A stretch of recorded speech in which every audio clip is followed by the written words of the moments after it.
విశ్వాస వీర వనితలు ప్రభు పనిలో అహర్నిశలు కష్టపడి అనేక మందికి వైద్యం చేసి కుష్ఠరోగంతో చీము కారుతున్న వారి గాయాలను కట్టి కన్న బిడ్డలుగా వారిని చూసుకుంటున్న గ్రహం స్టెయిన్స్ గారు ఒక రోజున తన పిల్లలతో కలిసి తన కారులో నిద్రిస్తుండగా మతోన్మాదులు ఆ కారును తగలపెట్టి అతి దారుణంగా సజీవ దహనం చేసేశారు.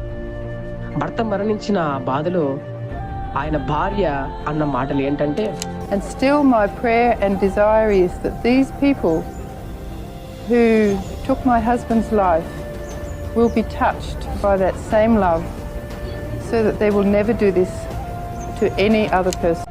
అలాగే క్రీస్తు సైనికుడు క్రీస్తు కోసం వీరోచితంగా పోరాడినటువంటి ప్రవీణ్ పగడాల గారిని మతోన్మాదులు అతి దారుణంగా కొట్టి చంపేసి మద్యం త్రాగి మరణించాడు అని తప్పుడు వార్తను సృష్టించినా కూడా తన భర్తను చంపిన వారిని క్షమిస్తున్నా అని చెప్పిన విశ్వాస వీర వనిత జెస్సికా గారు. We are not here to take revenge. We are here to forgive everybody.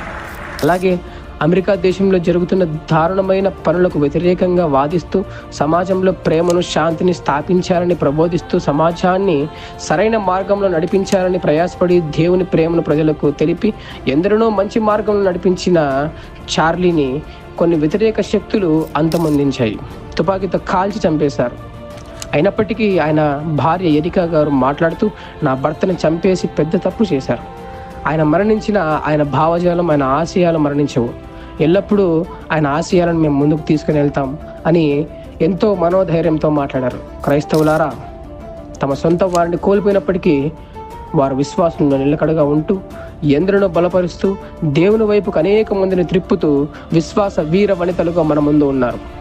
ఎలాంటి పరిస్థితి మనకు ఎదురైనా వీరిలాగా దేవుని మీద విశ్వాసం వదలకుండా మనకు ఏమి ఉన్నా లేకున్నా ఎల్లప్పుడూ దేవునికి నమ్మకంగా ఉంటూ మనం కూడా విశ్వాస వీరులం అవుదాం.